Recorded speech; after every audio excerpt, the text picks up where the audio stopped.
And you can have the best strategy on the planet. But if you don't have a culture that can execute to that, that's willing to execute to that, that culture just have that strategy for breakfast and you'll get what you get.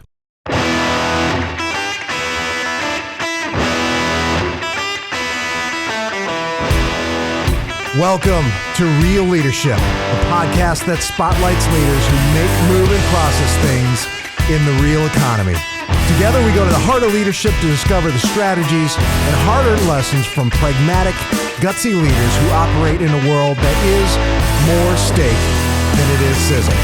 I'm your host, Jim Weaver, Chief Executive Officer of the Ōnin Group, where we believe that real leadership matters. Let's go.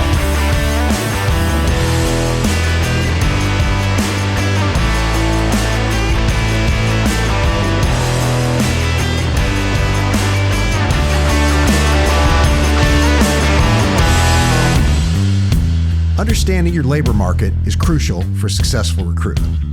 Ōnin Staffing's Recruitment Strategy Guide provides insights specific to your geographic location and the positions you're hiring for. Our Recruitment Strategy Guide delivers a clear snapshot of your labor market and actionable intel to tackle market-specific challenges. With Ōnin's expertise, we help you navigate and win in your competitive landscape. Empower your recruiting process with the insights you need. Learn more about Ōnin's Recruitment Strategy Guide at oninstaffing.com/strategy.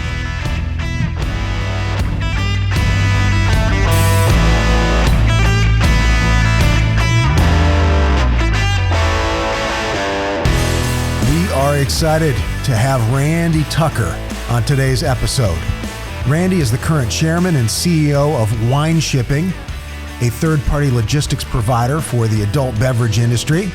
He's also a key board member of GEODIS, a transportation and logistics giant that provides end-to-end supply chain management across the U.S. and internationally.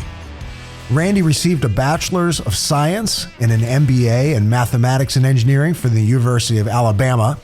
Early in his career, he held various executive leadership positions at ITC Deltacom. He continued on then to Osborne Hesse Logistics, based up in Tennessee, initially serving as the EVP of Human Resources and Project Management, before taking an instrumental role in facilitating OHL's acquisition by the French logistics company GEODIS. He then ascended to president and CEO of GEODIS US, where he enhanced operation strategies and built a culture that drove client satisfaction across the Americas. In 2022, he took on the CEO role with Wineshipping, where he leads in logistics today. Welcome, Randy. Thank you, Jim, for having me today. It's certainly a privilege and honor to be here. You know what strikes me about you as I'm looking at your background? You got your MBA in mathematics and engineering, and it takes about 30 seconds to figure out this guy's a people person. And I've heard you say that you're in the relentless pursuit of the perfect culture. So how does a engineering mathematics guy turn into a guy that makes such a priority out of culture? Have you always had that, or have you learned that over time? Well, I think it's a little bit of both. And what I mean by that is I think we're all given gifts when we're born. My gift was mathematics. It just comes natural to me. So when you say I have this degree in mathematics and engineering, that's accurate, but I really took the easy road. It just come natural to me. But I have always been more of socially oriented, really getting involved with people and understanding who they are and what they are and how do we bring out the best in that person. So really the degrees were a bit of a shortcut because it just naturally come to me. Yeah, it's not a bad thing to know, but that's okay. That explains it though. So this relentless pursuit of the perfect culture, how would you define, what are the elements of this perfect culture, or your working definition anyway? Yes, it's a great question, and use the word perfect, and it's true. I do seek the perfect culture in a company.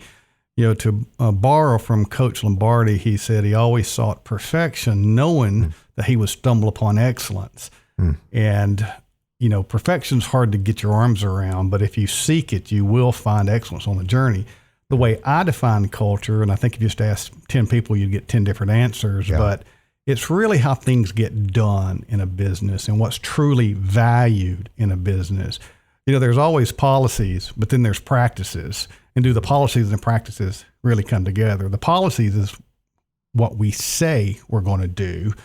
The practice is what we really do. And that's our environment, our language, our behavior, our attitude, our rituals, our traditions. It really represents the company's personality and the company's image. And it's the experience everyone has. And that's not just the experience of the people who work for Wineshipping, it's the experience that the customers have, and it's the experience that our shareholders have, and it's the experience that our communities have. So that all encapsulates to me a culture of a business, and how you behave will determine the outcome you get. Just to add on to that, Peter Drucker once said, and I fully embrace this, he said, culture eats strategy for breakfast. And you can have the best strategy on the planet, but if you don't have a culture that can execute to that, that's willing to execute to that, that culture just have that strategy for breakfast, and you'll get what you get. Yeah. What are the elements? Do you have it kind of distilled down to, okay, well, these are the elements to an excellent culture. What are they in your mind? Well, the first is understanding to get your head around what is visible and invisible inside the business.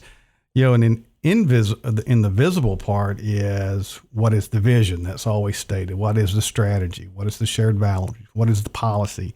The invisible is the perceptions, the unwritten rules, the stories, the feelings. And so you've got to go below the waterline to see what are those things that I just said out loud and how they play into the soul and heart of the business. The business, many times people think of it just operating inside the mind and strength, because you can see the policies, and then you can see the facts, and you can see the behaviors, but you can't see the inspirations, and you can't see the heart of attitudes and appreciation. So you've got to spend a lot of time with people. I think that you hear in every business you go to that they have an open door policy. I think most of the time that's a myth. My door is really open, and I desire people to come in, and I will spend time in the executive teams and the companies that I've been fortunate to be a part of and serve in leadership positions. I'll go down and sit down with someone, and I don't talk to them the first 5 or 6 times about business. I just get to know them. I want to know who they are, how many children they have, what are their dreams, what are their aspirations. I practically never ask them about business during the first few conversations. I want them to get comfortable with me. There is a inhibitor to people on the floor or more junior people to have a real honest and raw conversation with people who carry these lofty titles. Yeah. So you got to get to know them and let them know you. I could almost guarantee you that you mentioned OHL, you mentioned GEODIS, and here at Wineshipping, if you was to ask people who work with me what I do on the weekend, 90% of them would get it correct. What I do on a Saturday, 90% of them would get it correct. It's not that they care. It's just that I let them see Randy as opposed to the title. Yeah.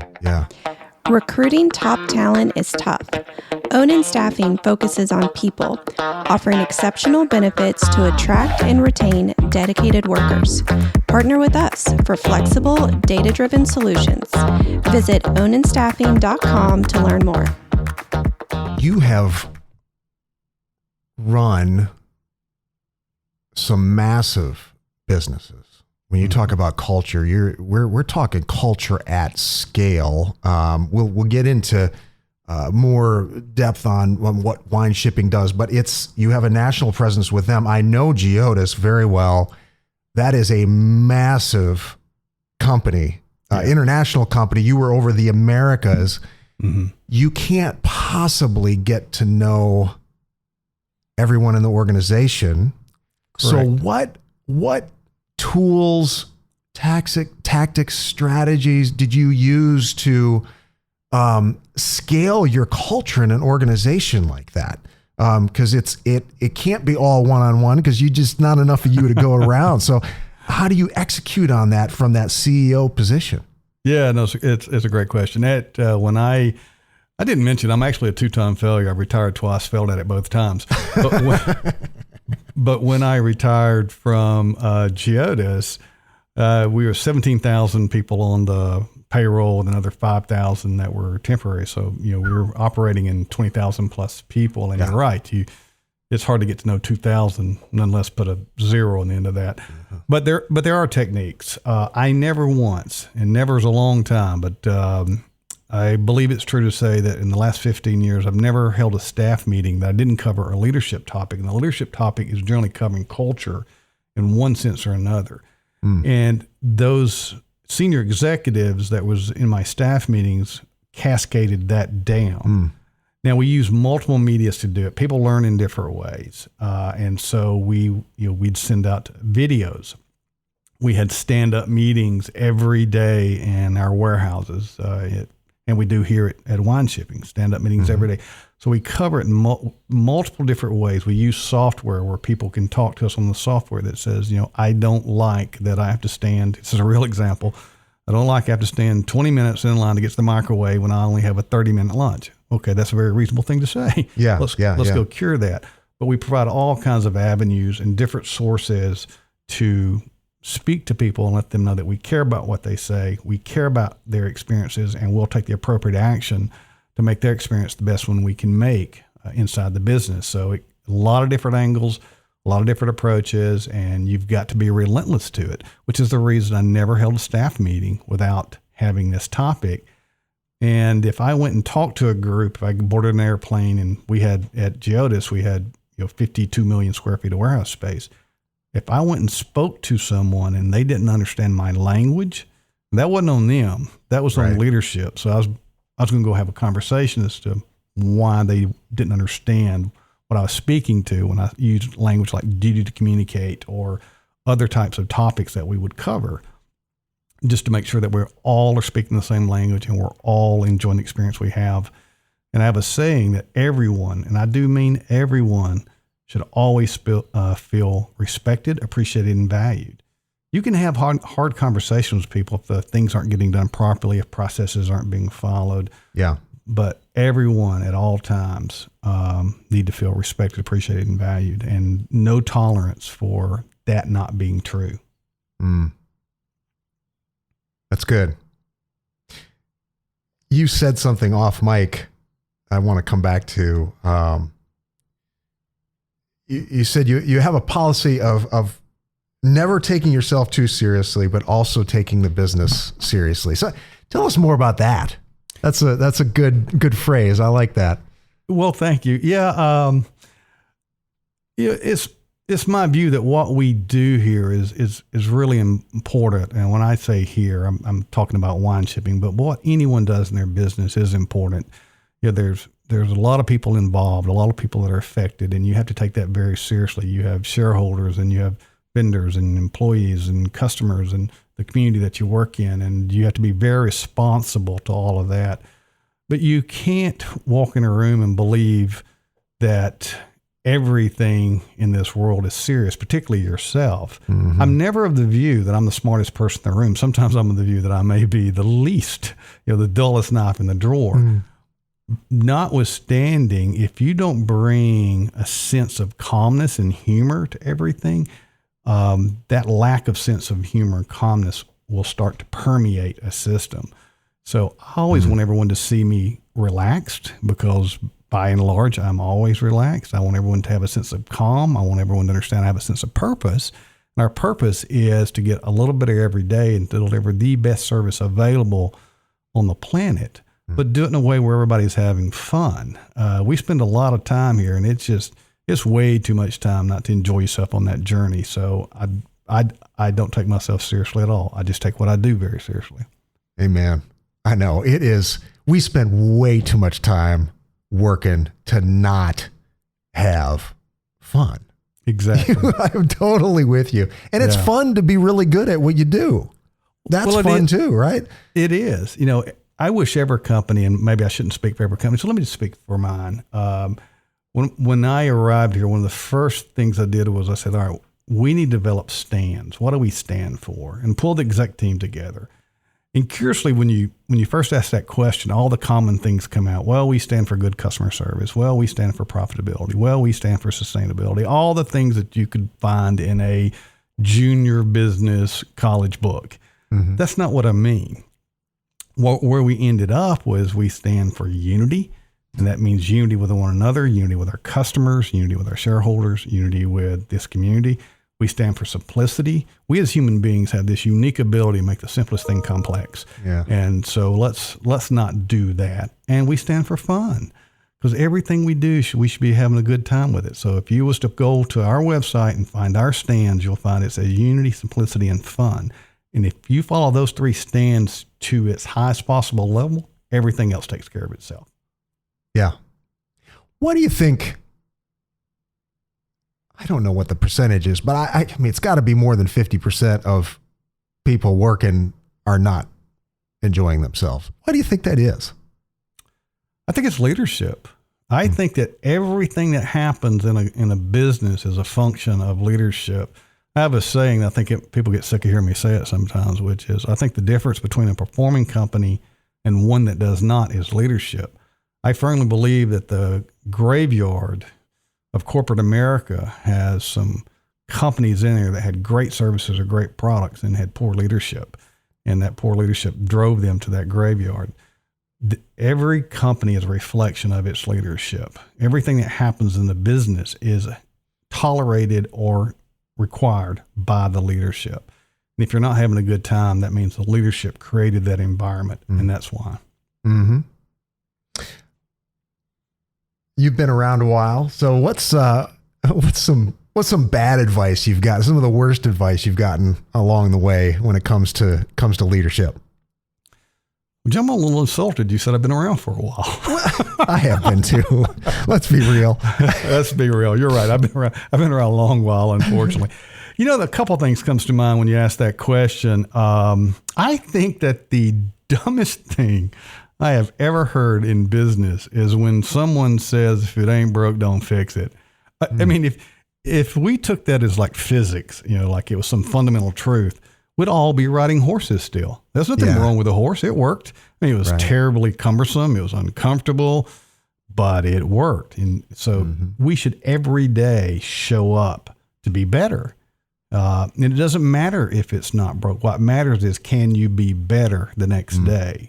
Companies should look at what they did yesterday, and if they had a great outcome and it hit every metric they wanted to hit, but they've learned today that they just figured out a way to do that thing better, they should celebrate it, put a bullet in it, and change it and do it better. Because every day, because if you don't get better, see, there's this vortex that wants to pull us into mediocrity. There's this massive vortex, and if we don't strive to be better every day, someone will be. And you'll find that you have been passed by. Yeah. So, if it ain't broke, don't fix it. It's about the dumbest thing I have. Yeah, that's some conventional wisdom that, maybe needs to get a bullet in it, as you said. That's true. I understand you have some strong feelings about average. Is that true? Somebody's been talking too much, Jim. Yes, I do have some strong feelings about averages. You know, if you put 1 foot in a bucket of boiling water and the other foot in a bucket of frozen water, on average, you are just fine. Except that both feet are going to have to be amputated, because averages don't work a lot of times. And the reason I have this powerful view that you mentioned is, I blew a $10 million hole in my P&L several years ago, done using averages. Without going into all the details, the way that the business was modeled that we were pursuing was modeled on averages, and it didn't show up on averages. It showed up on the two polar ends. And so the way that we designed our warehouse and our fulfillment system and distribution system did not work. And so by virtue of that, that created a $10 million problem for me. But it is the greatest example of what you can do when leadership really leans in. And we blew this, I'm going to get that word "we" out of there. I blew this $10 million hole in February of that month. I pulled the team together and I said, look, there is no possibility that we don't hit our earnings. We gave our word at $103 million in earnings, and $102 million in earnings, and we're going to give $100. And we're not going to point this. We're not going to point at this and say, well, we can't do it.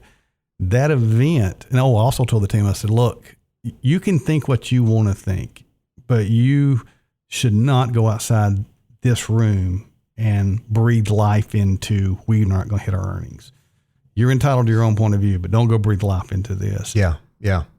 Everyone rallied around that cause. We had to rethink several components of the business. It forced us to really think about how do we get materially better, because that 102 wasn't a layup. That was considered a stretch.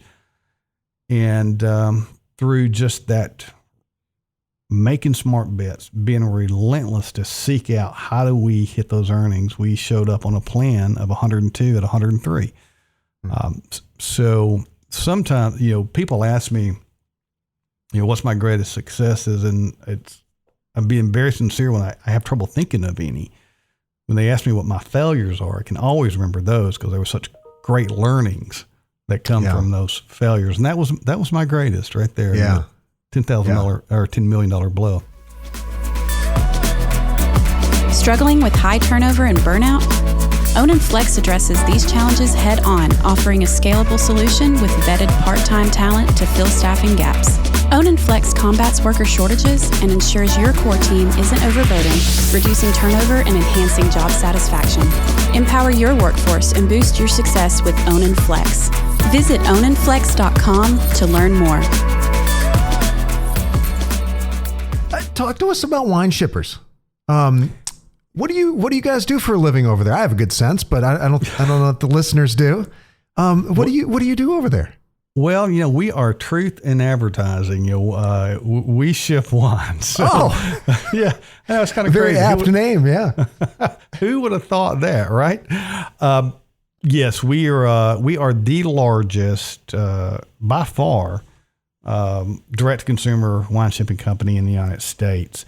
We're a fulfillment house, and the way that works is a consumer, let's say, Jim, you went online and you ordered a bottle of wine from one of our customers. Our customers are the wineries. Now, we see ourselves as an extension of them, but our customers are the winery. If you go online and it's one of our customers and you order a nice bottle of Cabernet, that will drop into one of our warehouses. And we will take that, let's say you ordered 6, it'll drop in. We will pack those 6 bottles, package them, we'll load them on a truck, and they will show up at your house in whatever manner you described. If you said next day over air, we'll make sure they make that airplane. If you said, slow boat to China, we'll put on a ground parcel service.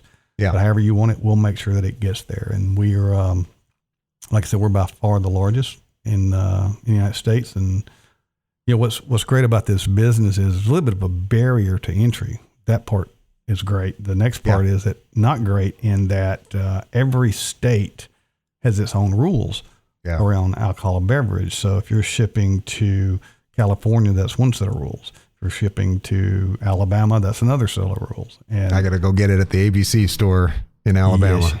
Yes, you do. Yeah. And we'll be happy to send it there for you, assuming that your winery that you bought for has a license. We make sure that everyone's compliant. We are very strict on because the regulators are. We're not going to ship if that winery doesn't have a license. Huh? Who? You don't have to name anybody, but so who is your client typically? Is it the wineries and people are ordering directly from the wineries, or these? I don't know. Is it wine and cheese basket companies? How does that look? No, it is the wineries. Those who sell wine. There's traditional wineries where, if you're familiar with Napa, you can run up and down the Silverado Trail and you'll see a whole lot of our customers. It's those brick and mortar buildings where they produce the wine.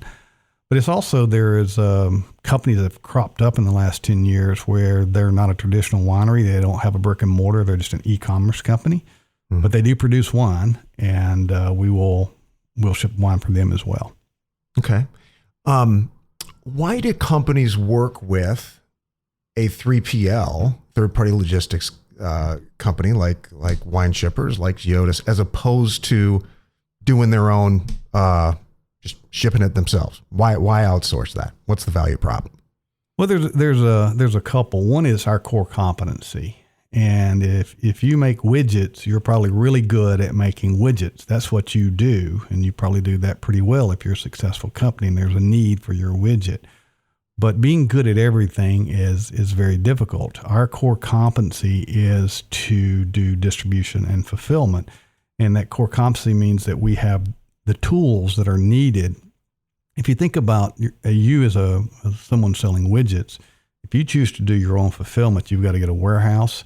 You've got to get a warehouse management system. You got to get a transportation management system. You got to get racking. You got to get forklifts. You got to get tracking systems. You got to have agreements with transportation companies, with parcel companies. I'll quit listing.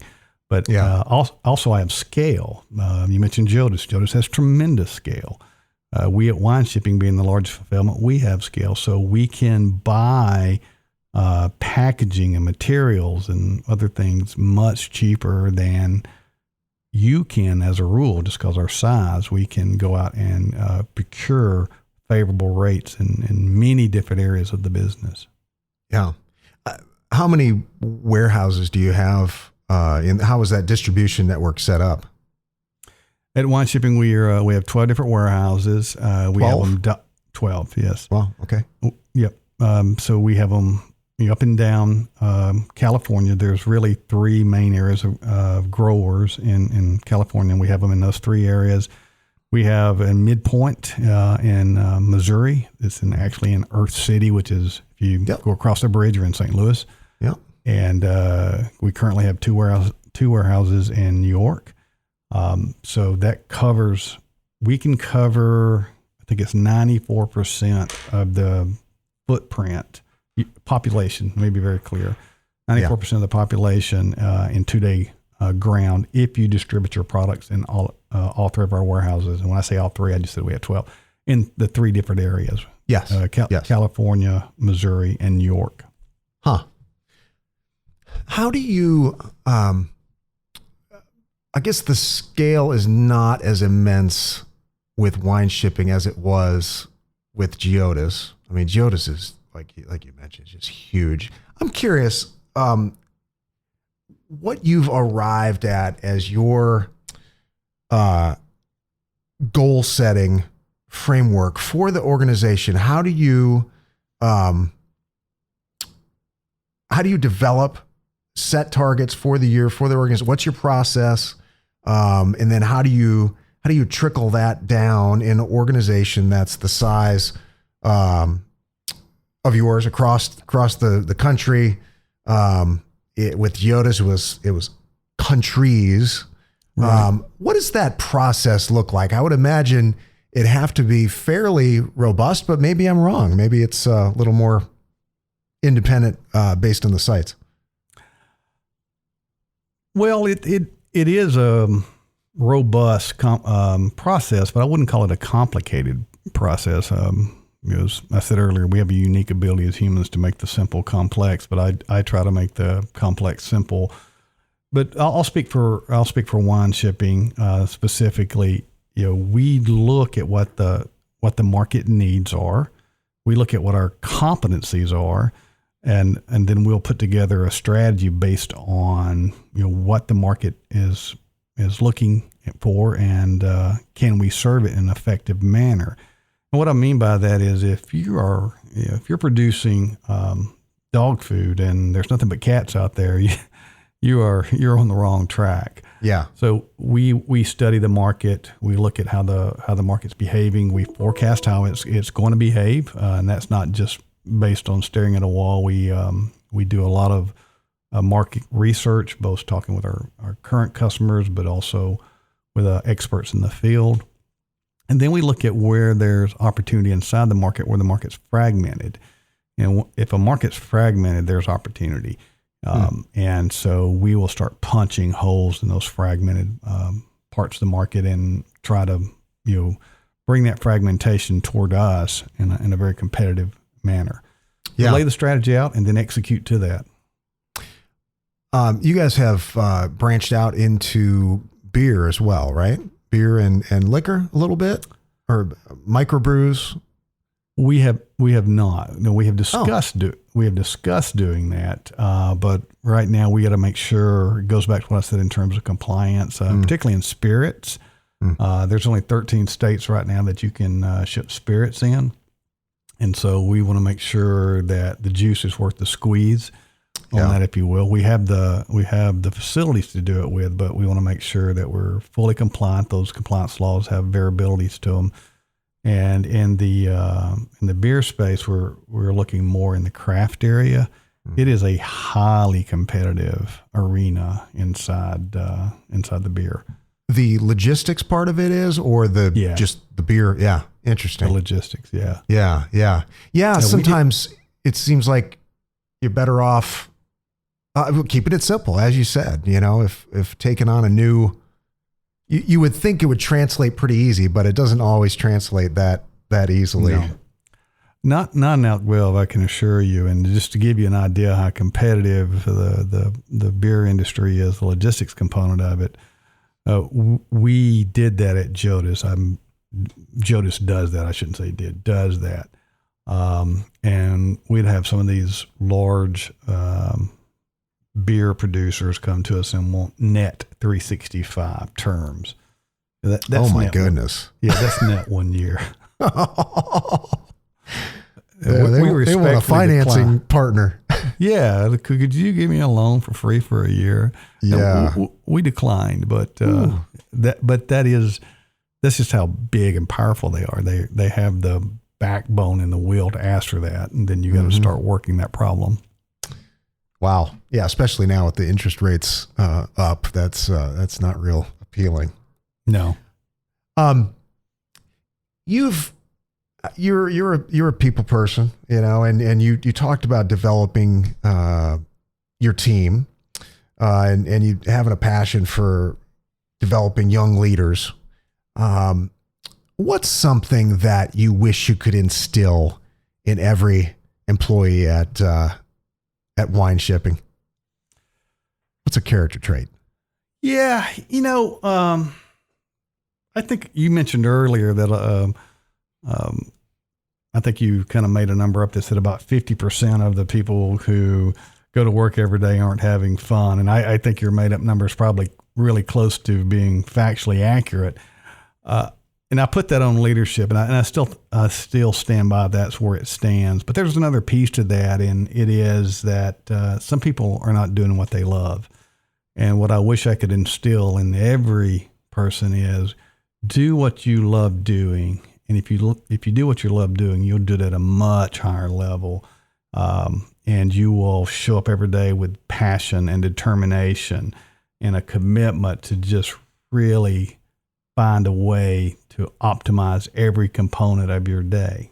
But if you're doing something that you don't want to do, you'll find yourself on that, being pulled by that vortex that I spoke to about earlier, where there's the vortex pulling you to mediocrity. And if you don't like the place you're going, you're not gonna optimize your day. You may sub-optimize it unintentionally, but because you're not really enjoying what you're doing, you're not giving it all you have. So, I love everyone who works here. I love that they're here, but I would much rather them be somewhere else if they don't love what they're doing, because that's how you'll stick with it, and that's how you'll achieve intrinsic satisfaction.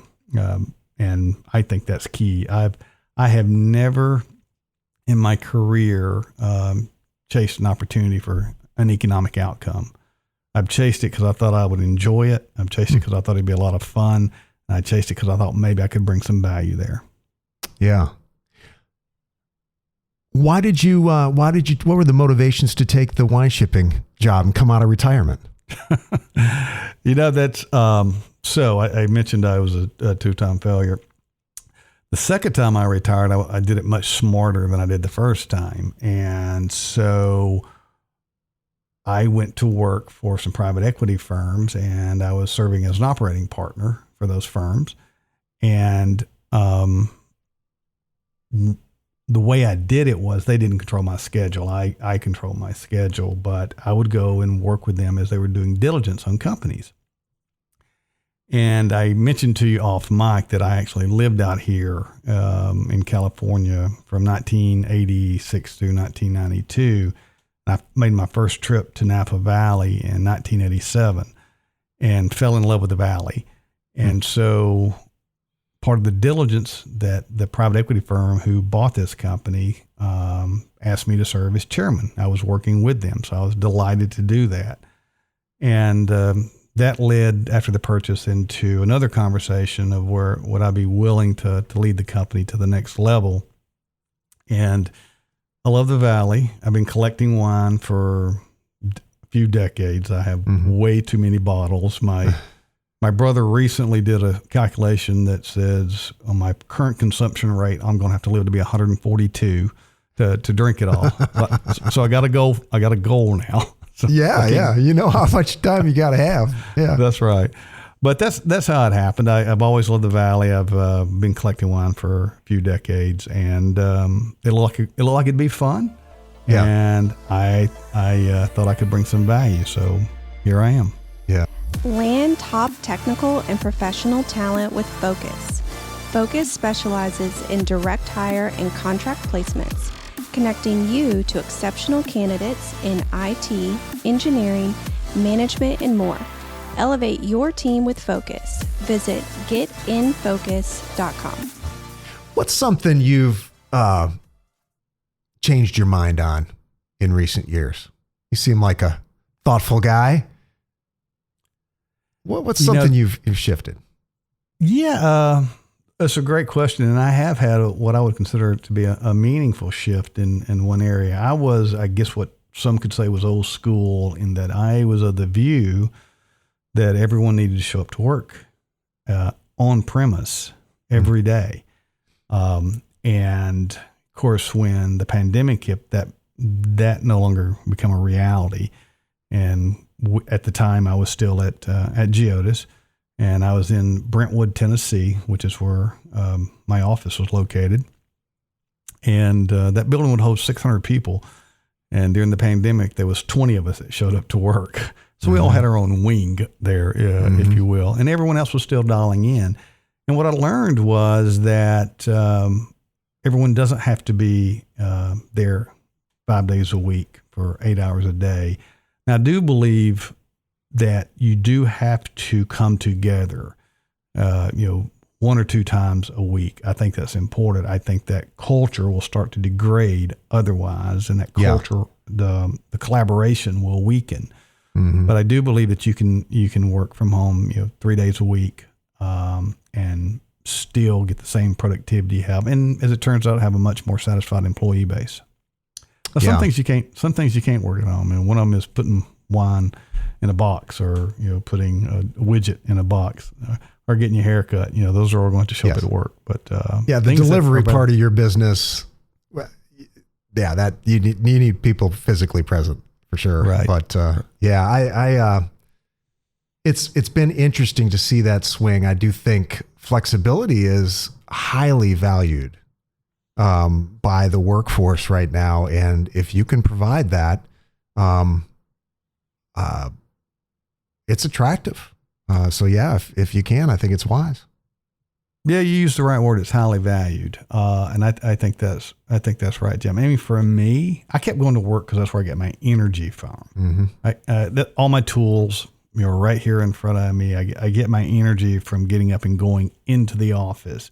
But others get their energy from other places, and I shouldn't cast my source of energy onto someone else. Let them have their own energy throughput, and let them live their lives as long as they're producing at the level that they're capable of, and let them have the things they value. Yeah. Well, Randy, it's been really great talking with you. How can folks learn more about Wineshipping and connect with you? We'll put it in the show notes, but what's the best way to find out more about your company, opportunities with your company, and to connect with you on the internet? Well, we certainly have a web presence. We are reworking that. I'm not really happy with our website, but it shouldn't come as a shock to you that it's wineshipping.com. So you can learn more about us there. But if you go look at it tomorrow, I'd ask you to go look at it again in about 3 months. I think it'll be materially improved on our journey of continue to try to get that continuous improvement that I spoke of earlier. Yes. And certainly, you're welcome to. You'll find on that website a contact page for us. You'll find on there if you're interested in doing business with us, there's a form for that. And if you just got any questions for us, there's a form for that. And just feel free to fill those out. And I assure you, you will get a response. We never ignore anything coming to this business. It's not available to not be responsive to any questions anyone has at any given time. Yeah. Well, thank you, sir. Until next time, keep it real, folks.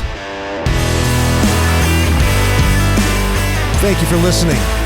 This podcast was powered by Ōnin, a family of staffing companies providing real staffing solutions to manufacturing, logistics, and food processing companies across the United States of America. To get in touch or learn more about partnering with an Ōnin Group company, visit us at www.oningroup.com. Thanks for tuning in. Until next time.